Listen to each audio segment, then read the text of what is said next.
guys, welcome back to my channel and to another video. Excuse me and how I look, but this is a 24-hour readathon and we don't look good in 24-hour readathons because the focus is reading. So I just got myself ready with like having a shower, putting on some fresh comfy clothes so that I feel prepared for this 24-hour readathon because it is going to be a bit hardcore, to be honest. So I've taken some very spooky books off of my TBR shelf, which I don't think you've ever seen before, so here's my TBR shelf. But I've picked off some very spooky books that I want to potentially read in the next 24 hours. I'm not saying I can read all these books. I absolutely cannot read all these books. There's too many. But I'm going to discuss through these books and what I would potentially be reading in the next 24 hours. Maybe 48 if I keep the vibes going. The first book I plan on reading tomorrow, because me and Lauren are buddy reading it on that date, is Tender is the Flesh by Augustina Batzariga. Sorry, I butchered it. We're both going to be reading this. It's been on my TBR for so long. I'm a bit nervous about it. It's like if the world started eating humans instead of like animals, would you also do it? And I think it's like a thriller.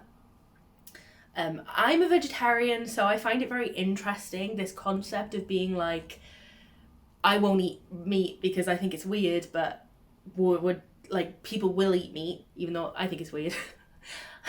So would you eat cannibal meat? I just think it's going to be really interesting from a vegetarian's perspective, and I think the person who wrote it was either vegetarian or vegan, if my sources were correct when I heard that.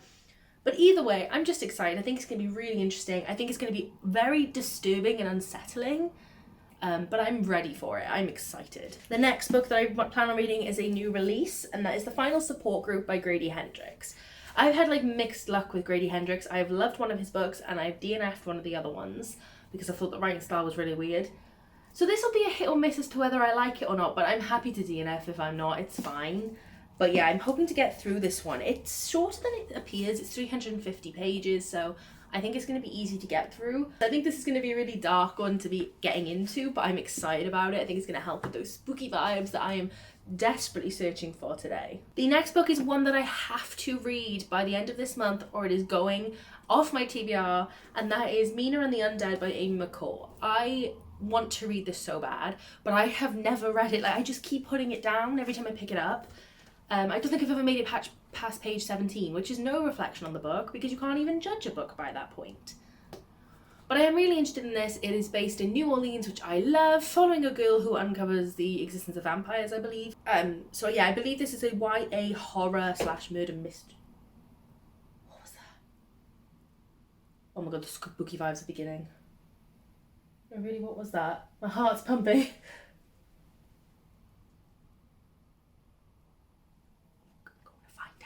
This is why people die in horror movies. Oh my god. Well, there's the true horror. Frightened the hell out of myself, didn't I? Let's readjust.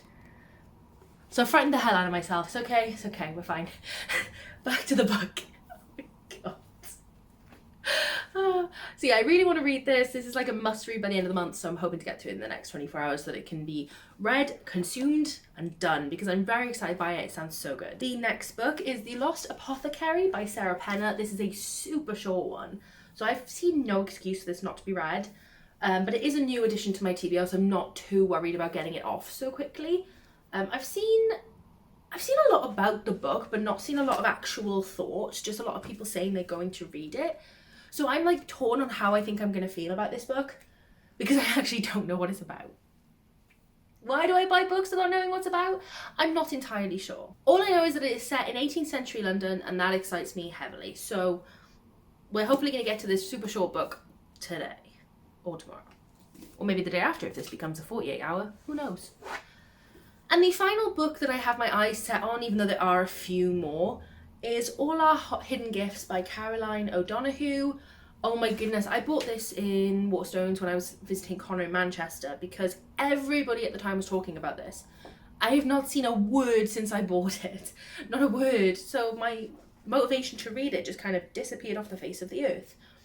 But I hope this is like one that the others are priorities first. If there was a chance to read this, because I by some magical mystery managed to read through all of those, say it becomes a 48 hours or something, this will be the one that I decide I will read. Those are the main things on my TBR. I have got like Ace of Spades and King of Crows and stuff, which I'm like, maybe if the time comes. But, oh, no. I lied to you. There is one very important book that I have to finish this month, and that is Horrid by Katrina Leno. This is the Owl Crate edition, so it doesn't have the covers underneath. I have had this on my TBR for so long that it's disgusting at this point. So if I don't read it by the end of this month, I have to unhaul it. So it must be read in the next 24 hours because I'm desperate to read it. So this is actually one of the main books on my TBR that I just completely forgot to tell you about. But I'm going to probably start with this one. Probably, because this is the one I really want to keep the most. I love this cover. So that is everything about my TBR in this next spooky 24 to 48 hour readathon, depending. You'll know by the title. But yeah, we're going to sit down, relax. We're all washed, clean, and prepared for the day. It is a Sunday. It's 12 p.m, just past 12 p.m. I'm not sure when exactly I'm going to start. I'll just go until that time tomorrow, or that time on Monday. I'm gonna be sleeping because I can't give up my sleep. But yeah, we're gonna get some hardcore reading done, everybody. Get yourselves ready.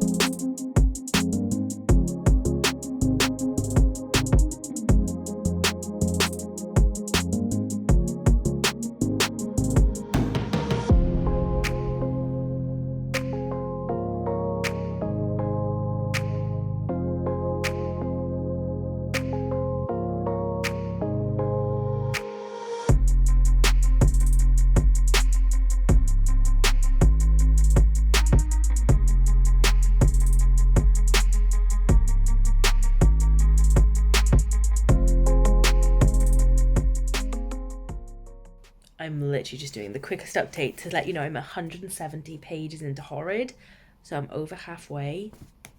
It's so good. So good. I'm loving it right now. I know a lot of people complain that the ending's kind of rushed, so I'm like, I don't know what it's going to end up being, but right now I'm just obsessed with it, so fingers crossed for a good start. First book complete. And it only took me 2 hours exactly. I started reading at 12:30 and I finished reading at 2. So that is not bad for a 340 page book. I don't know how I did that, but I'm baffled right now. This was such a good one to start with. I gave it a 4 stars overall, but the first half was the better half for me. I was obsessed with it in the first half. It was a 5 star. The writing style's amazing. It was adequately creepy for the first half of a book. And to be honest, the fact that it became so outwardly creepy in the second half was what ruined it for me. I think for myself, I really like subtle, it's not even subtle, just I don't like knowing what's causing the scary moments. I like it just being scary. So when we started to obviously uncover the mystery, I was a bit like, it's too obvious now. That sounds so stupid. And then the ending, like, I'm not sure I understand what's happened. I think I understand what's happened, but I'm not sure I do completely. So yeah, I don't really know, but I did love the book overall. Like, I have given it a 4, and I would happily reread this again, especially for that first half. She like moves to Maine from California to her mum's childhood home, and to be honest, I just loved learning about the school. And she gets this little job in this cafe/bookshop with this man called Will, and I'm just in love with that. That was just such a good, like, I would read that no matter what the genre. It was such a good storyline. Like, I can imagine a little life set up there and stuff. I feel like there was supposed to be this romance set up between the main character and someone, and obviously I don't want to say anything about the story, but I'm just confused why that was put in when the book goes the way it goes. I don't want to say anything now, but if you've read it, you know what I mean. So yeah, I'm unsure, completely unsure on what the heck this book was, but I think it did a good job. I really like Katrina Leno's writing style, and I will be picking up her other books in the future because that was so interesting. But yeah, if you haven't read Horrid, I would recommend it. It is actually quite interesting. I'm thinking Mina and the Undead, because that's giving me like similar vibes of like young protagonist, new place. And I'm not really sure I'm ready to go on to the adult books yet, so I don't really want to go into like Grady Hendrix or the Lost Apothecary or anything. So I think this is going to be my next read, but for now I'm taking a quick break to get some lunch because I haven't eaten lunch because I was too invested in the book. I did not move from my spot once till I finished it. So I'm going to go and get myself some lunch, make some coffee afterwards, and then settle down with this book. And I will update you when I have started it and have some feelings. I don't have too much to be said, but I am 198 pages in, so I'm pretty much almost, done. I've got 100 pages left. So far, it's okay. I'm enjoying it. There's a love interest that's just happened so quickly. Like, it just was instant love, insta-love. So I'm not enjoying that aspect. I feel like it had a lot of potential, and now it's just becoming a little bit trivial, which isn't ideal. And you are slipping. Go back down. Thank you. But yeah, I'm enjoying it somewhat. I'm just not loving it. It's not as good as Horrid was, but I am enjoying the like New Orleans vibe of it. But yeah, only 100 pages left. It is almost 5, so I started this one at 3:30. So it's taken me an hour and a half to get here.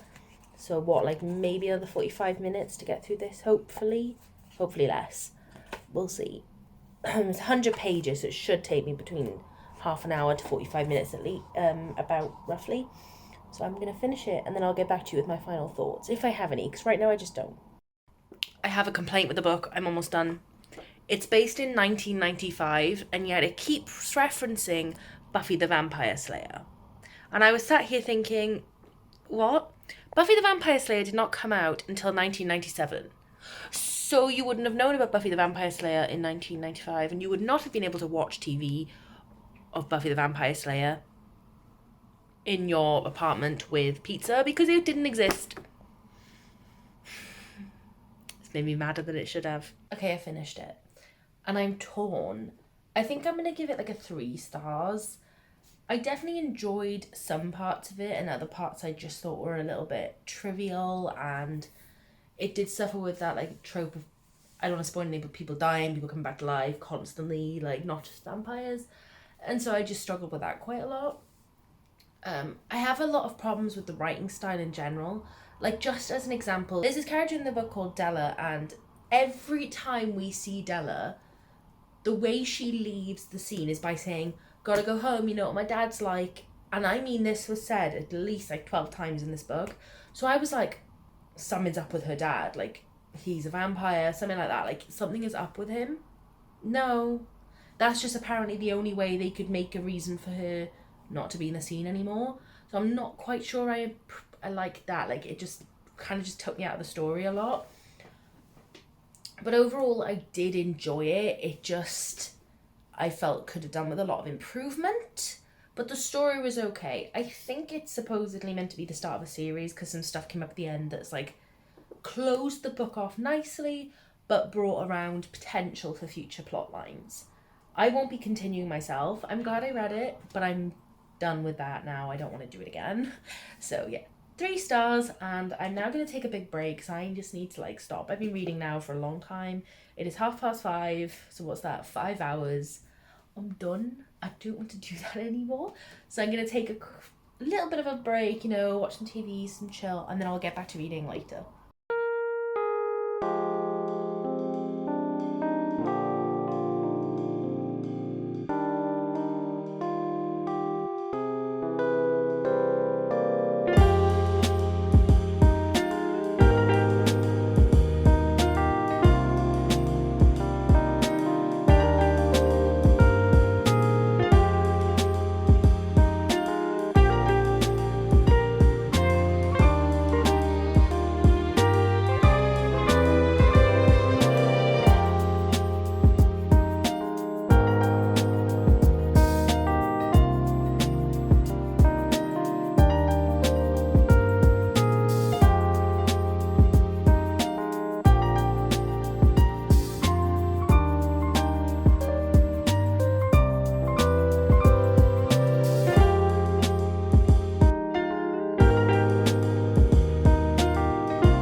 is really late at night. It is almost 1 a.m.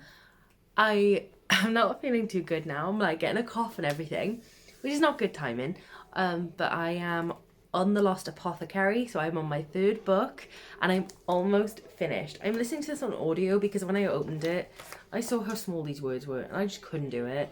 It's a deceivingly big book because of how many words there are. But I am on page 170 out of God knows how many. I don't want to see the end. 260. So I'm really, really close. On the audiobook, I have 3 hours and 30 minutes left. So I'm on 3 times speed. So I've got an hour and 10 minutes left before I finish this one. I'm enjoying it so far. I mean, it's nothing special. It's nice in terms of it's told in 2 timelines and from 3 POVs.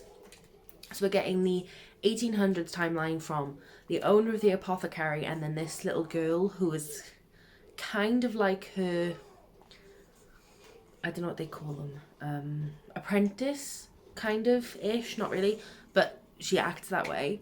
So we get both of their POVs and the little girl's only 12 and then we get the current day timeline and then we get the current day POV from a woman who is going through not a divorce, but like struggling with something in her marriage. So she's taking time to herself. So she's come to London from America and she's uncovering the secret of the apothecary. So it's very fascinating in terms of, I know it's not real history, but as if you're learning this history along with our protagonist, one of our protagonists, while also seeing the past timeline. I'm really, really enjoying that. I do just think that the story doesn't have much to it in terms of depth.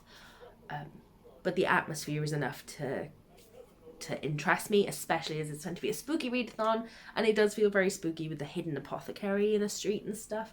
So I do really, really enjoy that. So hopefully I'm going to finish that before I go to sleep tonight because that would be so good to finish the 3 books. I did take a really long break earlier, that's why it's so late. We did some packing and then we watched 2 episodes of You season 3 because I can't believe I hadn't watched it yet. It's been out 2 days and I hadn't watched an episode. So that took a couple of hours out and we cooked dinner. So I've done 3 books, which hopefully should mean I have 3 more to finish tomorrow, but I'm not sure because they're the bigger books, but definitely 2. I definitely think that could happen. Not really. But I think I have got stuff I got to do tomorrow morning. So instead of finishing at 12, I think I will start again, like late morning, early afternoon, and make it that 24 hours because I don't think I'll have time to read in the morning. But yeah, that's everything today. Oh no, that's not everything today. That is everything right now. I will update you either tomorrow or tonight, depending on how I feel when I finish this. I might be too tired, but yeah. It's gone well so far. Good morning. I am in the same top as yesterday because we're moving, so all my clothes are packed. So we're going to just wear the same top. It's not like I went anywhere to make it dirty, so it's all good. I did, sorry, I've woken up not really very well as well. I've lost my voice, so if I go high pitch, nothing happens. But I did finish The Lost Apothecary last night. I really enjoyed this for what it was. I gave it a 3-star. I think like the vibes were really nice. The concept of uncovering this lost apothecary was really nice and interesting and intriguing, and I did like the 3 POVs. I do just kind of feel a bit like not what was the point of the story, because the point of the story was there, but I mean like I could have done with a bit more in order to fully appreciate the book. The end I felt was a little bit predictable, if it could even be predictable, because there wasn't really anything going on, do you know what I mean? I will say I'm glad the main character made the decisions that they made in the end, because I was worried it wouldn't go that way. That was quite the revelation. I did really enjoy it. I just don't have a lot to say because nothing much happened really, but I did enjoy it. Like, you know, this is difficult. But yeah, as I said, I've got some stuff to do this morning, so I think I'm gonna like postpone the reading hours to later so I can get everything I need to get done this morning done. But then I think I'm either gonna start on Tenders the Flesh because me and Lauren are buddy reading it today. I'll just give her a message and check that it's all still good. I have the library book for this on my audio. I have the audiobook on this for my library. That sentence was not right, but it doesn't matter. So I should be able to listen to that, and I think it's only really short. It's like 6 hours, 7 hours, I think. I don't know, so I'll check, but should be easy.